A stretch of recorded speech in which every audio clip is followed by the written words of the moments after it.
They came from all across the region to pay their final respects to a person who led a life of service. Sheriff Melvin was just weeks away from retiring when he passed away. Byron Scott has our story. They gathered at Showplace Arena this morning to pay the final respects to longtime Prince George's County Sheriff Melvin, who died earlier this month.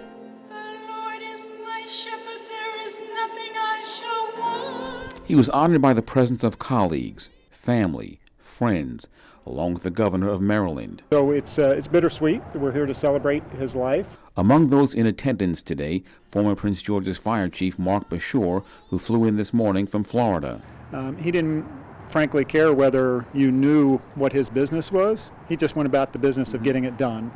And that's what I liked about him, was his quiet effectiveness, which was important for us in Prince George's County. Had been in law enforcement for more than 50 years. The list is long.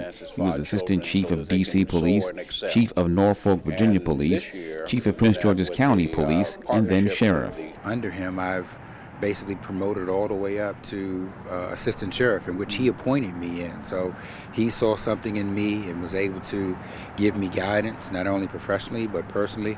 I died at the hospital where I'm the chaplain, and they asked me would I represent the Washington Hospital Center, Mr. Washington Hospital Center, to be here and for a ministry of presence.